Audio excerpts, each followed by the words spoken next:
Hello, good morning students. कैसे हो? I hope आप सब बहुत ही अच्छे होंगे।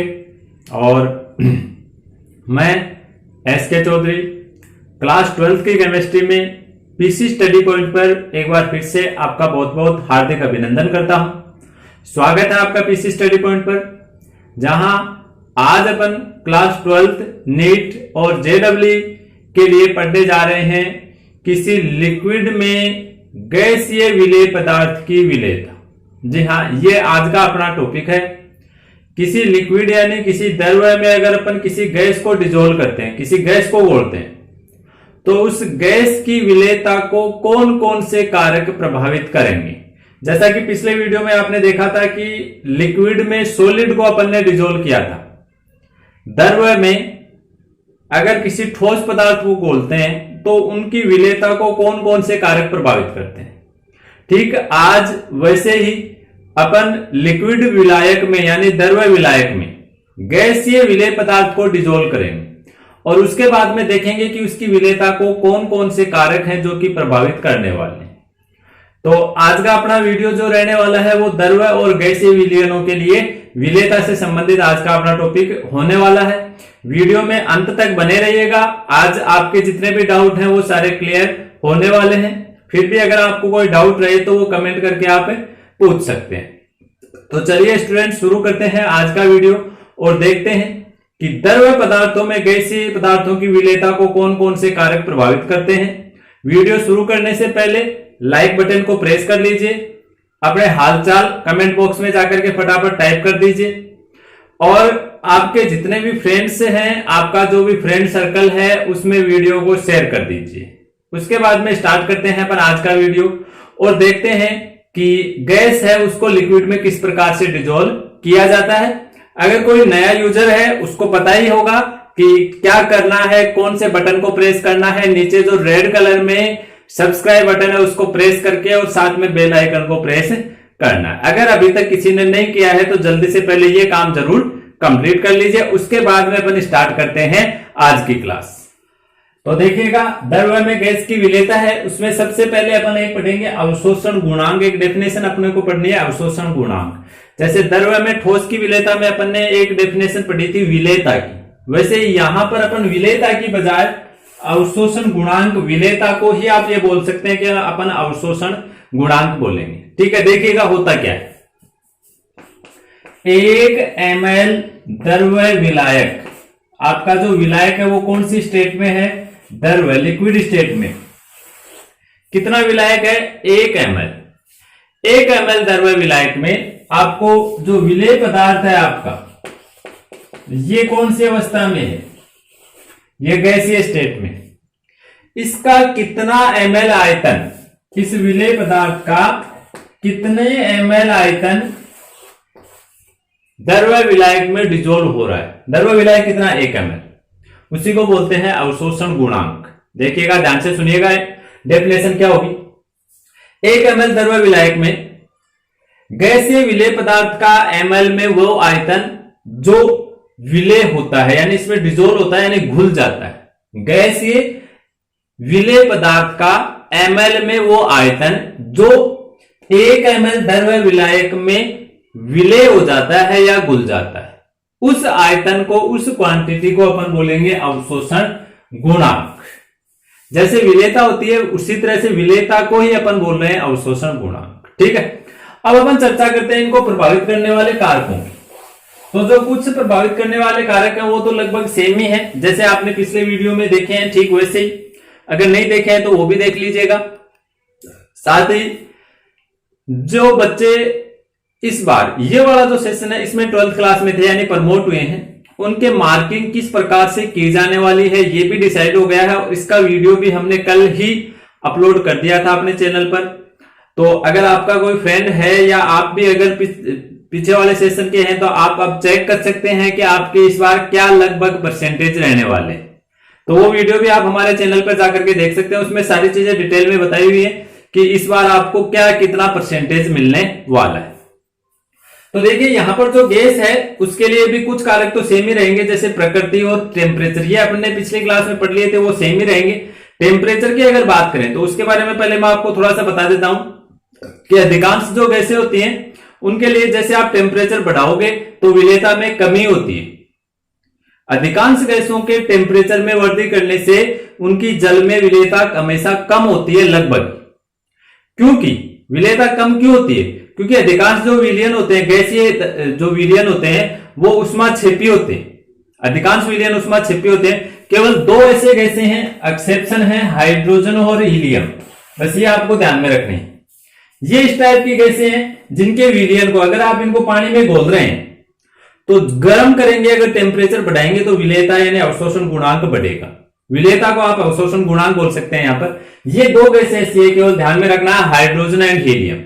ठीक है, अगर आप इनको हीट करते हैं, क्योंकि इनके जो प्रोसीजर होते हैं वो ये एंडोथर्मिक मतलब उष्माशोषी होते हैं, तो इनको अगर आप गर्म करोगे ना तो इनकी जो जल में विलेयता है वो इंक्रीज होगी, बढ़ेगी।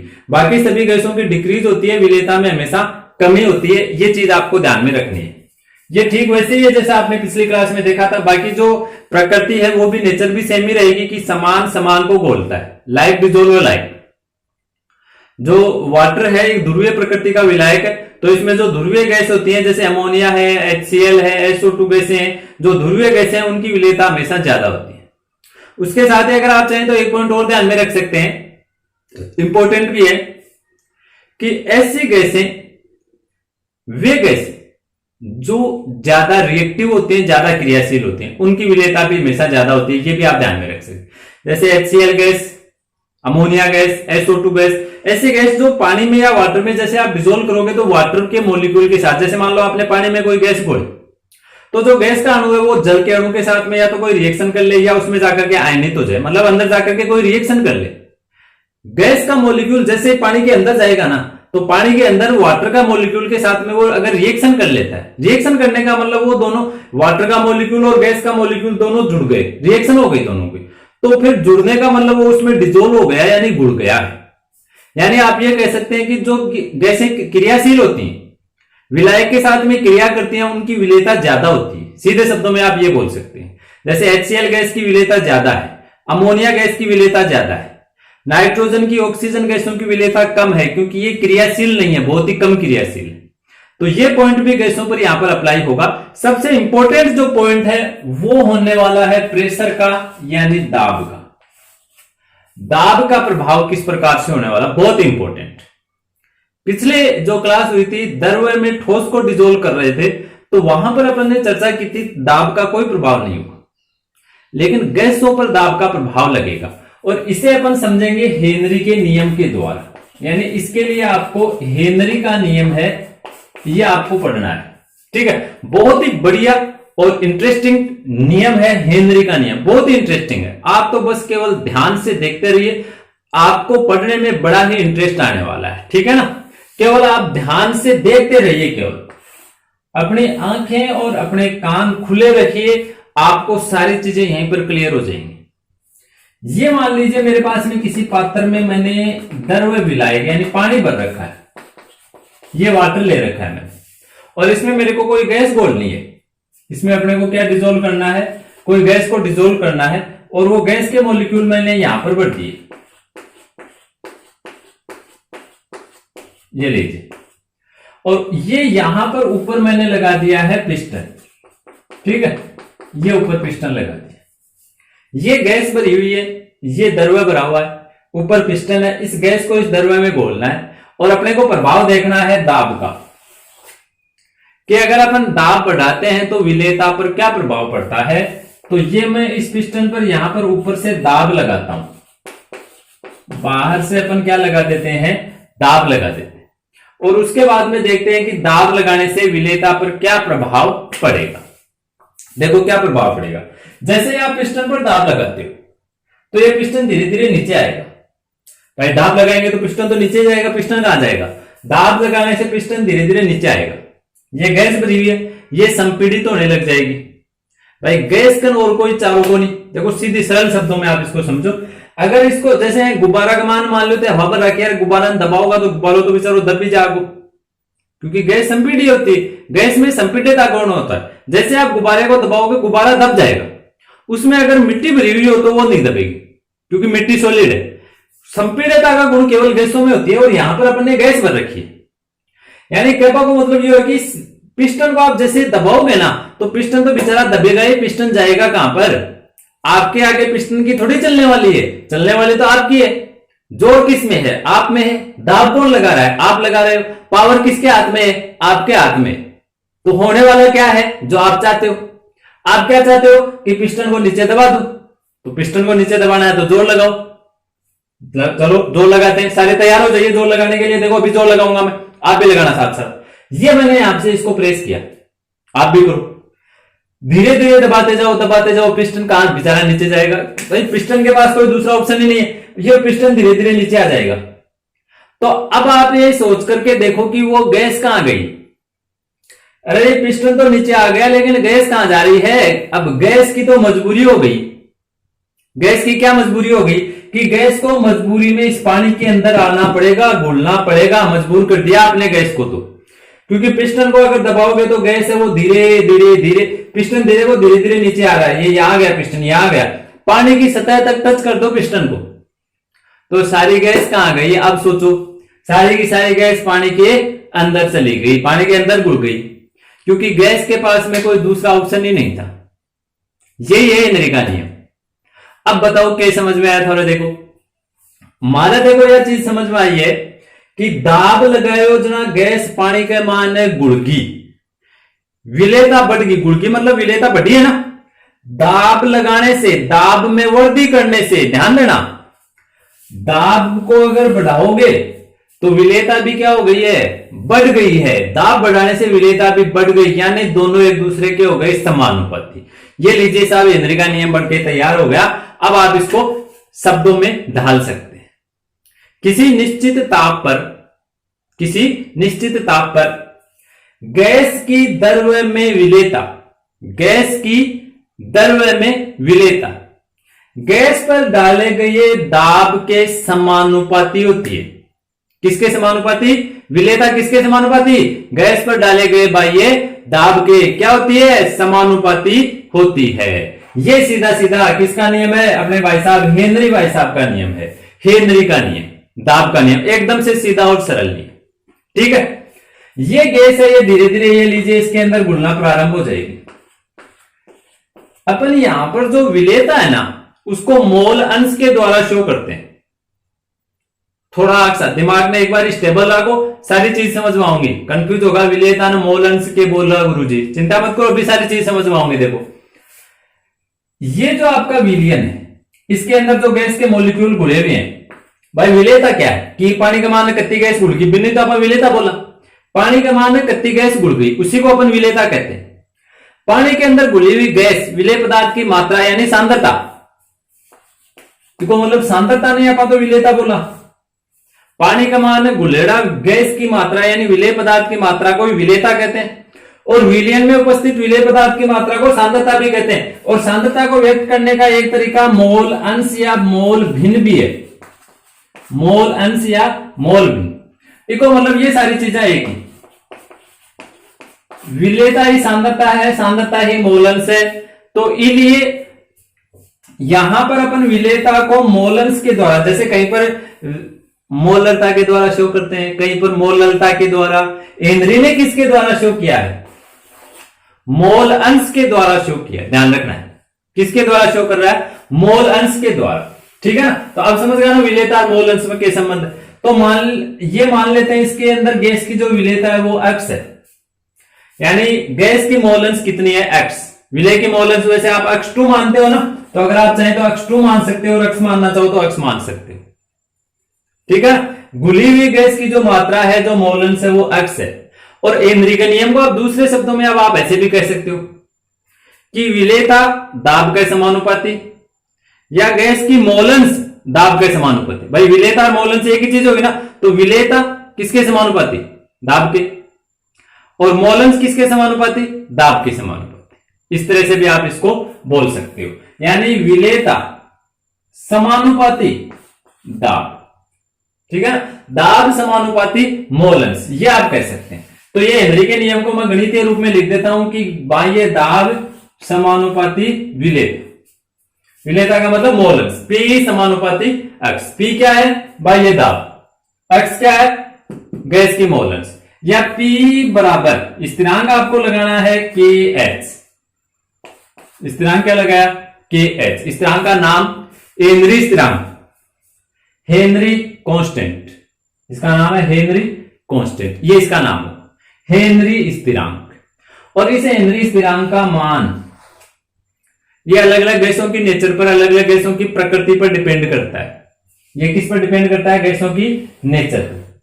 गैस की विलेयता जितनी ज्यादा होती है ना, जबकि गैस पानी में जितनी ज्यादा घुले, हेनरी स्थिरांक को मान बतो ही कम हुआ है। हेनरी स्थिरांक को मान अगर ज्यादा है तो मतलब गैस पानी का मान कम घुलेगी, ठीक है ना। हेनरी स्थिरांक के मान से भी अपन तय कर सकते हैं कि गैस है उसकी विलेयता कितनी होने वाली। तो ये है अपने हेनरी का नियम। देखो है ना, एकदम से सीधा सा सरल सा नियम, हेनरी का नियम। चलो फटाफट आप कमेंट करके बता दीजिए कि ये हेनरी का नियम आपको कितना समझ में आया, कैसा लगा। अभी कंप्लीट नहीं हुआ, कुछ चीजें और है इसमें, लेकिन आगे की चीजें पढ़ने से पहले आप फटाफट कमेंट बॉक्स में जाकर के आप जल्दी से मुझे बता दीजिए कि ये जो हेनरी का नियम आपको कैसा लगा है।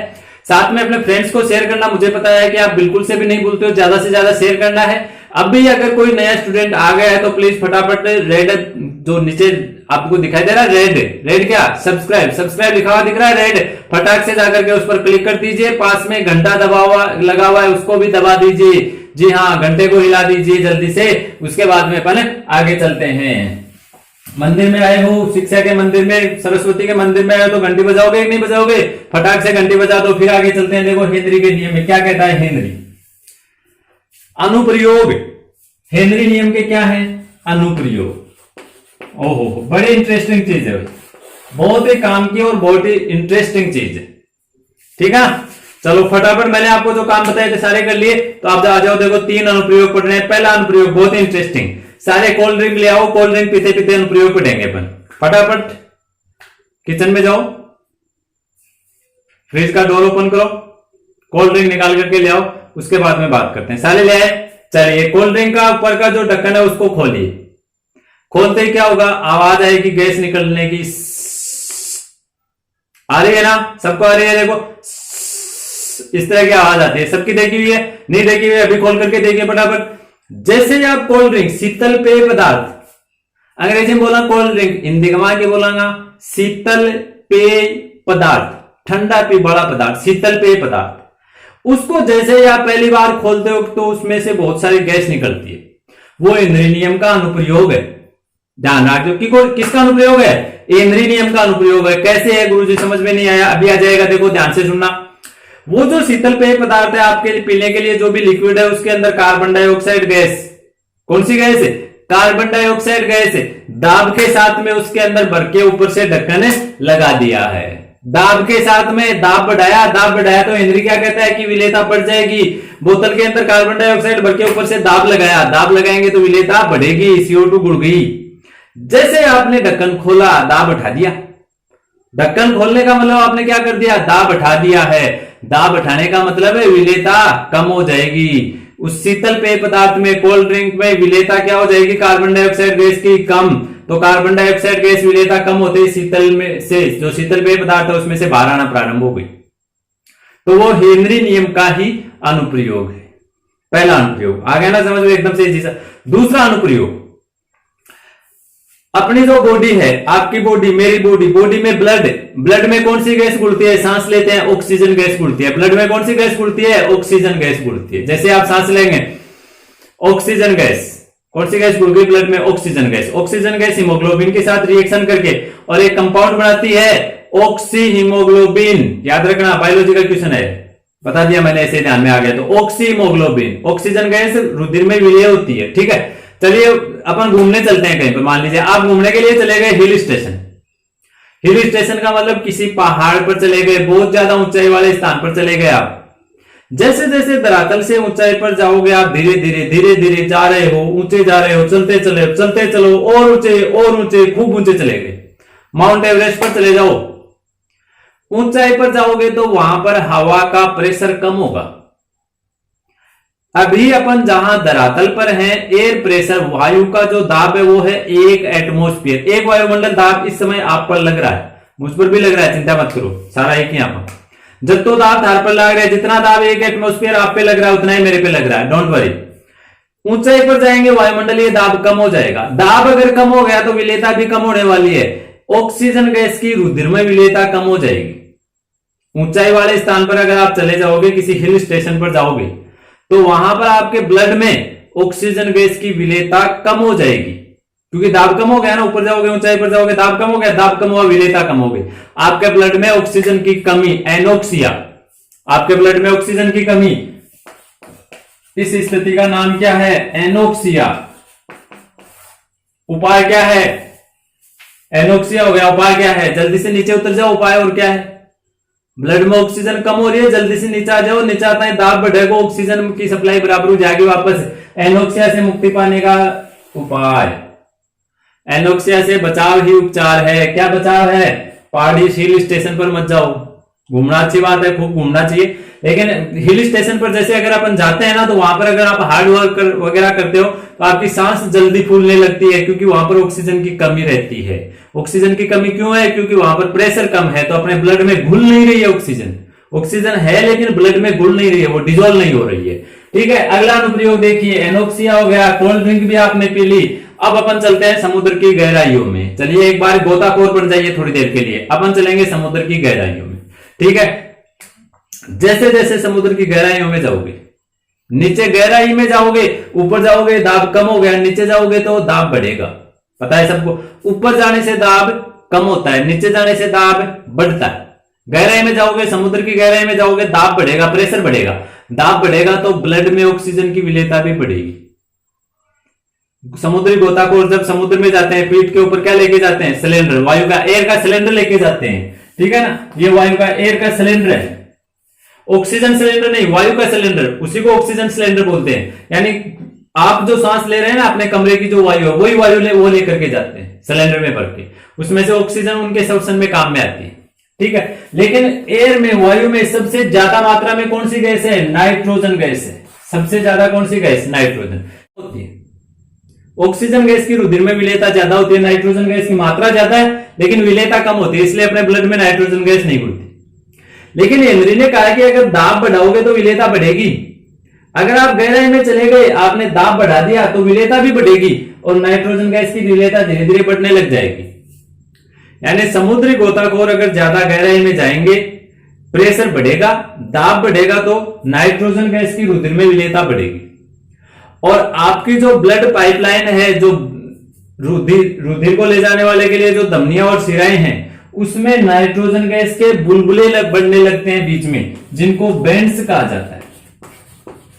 बीच बीच में नाइट्रोजन गैस के बुलबुले बन जाते हैं, ब्लड का सर्कुलेशन रुकने लगता है, बहुत ज्यादा हानिकारक होता है, इससे व्यक्ति की डेथ भी हो सकती है।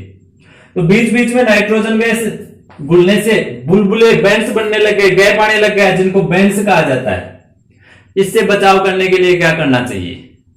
तो आपका आंसर तो वही रहेगा, जैसे पहाड़ पर चढ़े थे तो तुरंत नीचे आ गए, आप गहराई में गए हो तो जल्दी से बारह ना जो उठा, नहीं भाई, जो काम करने के लिए गए हो वो तो पूरा करके आओ। समुद्री गोताखोर जो काम करने के लिए गया है वो तो पूरा करने दीजिए उसको। इसके लिए आप जो आपकी वायु है, एयर है, इसको हीलियम से तनुकृत करते हैं, इसको हीलियम से तनुकृत कर देते हैं, इसमें हीलियम गैस मिला देते हैं। हीलियम मिलाने से क्या होगा? हीलियम मिलाने से नाइट्रोजन की प्रतिशतता कम हो जाएगी, नाइट्रोजन की प्रतिशतता कम हो जाएगी तो विलेयता भी कम हो जाएगी, क्योंकि विलेयता समानुपाती किसके? मोलन्स के, प्रतिशतता के।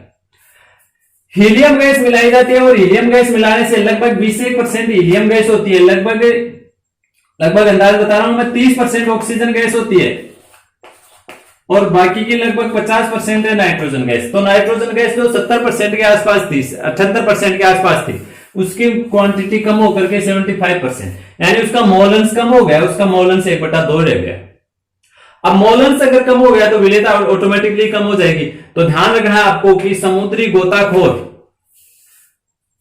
जो एयर का सिलेंडर अपने ऊपर लगा करके ले जाते हैं, वो हीलियम गैस से तनुकृत होता है। हीलियम से तनुकृत इसलिए करते हैं ताकि वायु में नाइट्रोजन की प्रतिशतता कम हो जाए।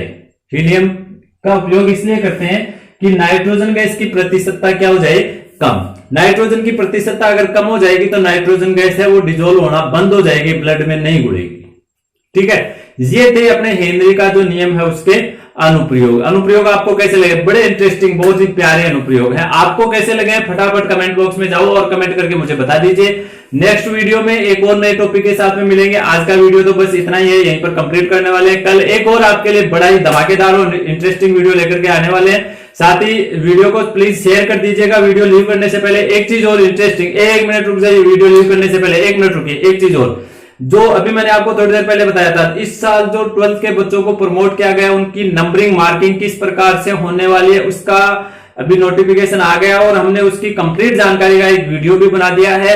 वो आपको हमारे चैनल पीसी स्टडी पॉइंट पर मिल जाएगा। अभी अर्ली नाइट, अभी आज सुबह है, कल शाम को ही वो वीडियो अपलोड किया हुआ है। आप जाकर के देखिए, आपको सारी चीजें वहां पर क्लियर हो जाएंगी। फिर भी कोई चीज नहीं क्लियर होती है तो नीचे कमेंट बॉक्स आपके लिए बना हुआ है, वहां पर जाइए, फटाफट अपने डाउट को कमेंट बॉक्स में टाइप कीजिए और हमारे पास में सेंड कर दीजिए। हम फटाफट उसका आंसर टाइप करेंगे और किसके पास सेंड कर देंगे? आपके पास में। तो ओके स्टूडेंट्स, आज के वीडियो में बस इतना ही। मिलेंगे कल फिर एक नए टॉपिक के साथ में।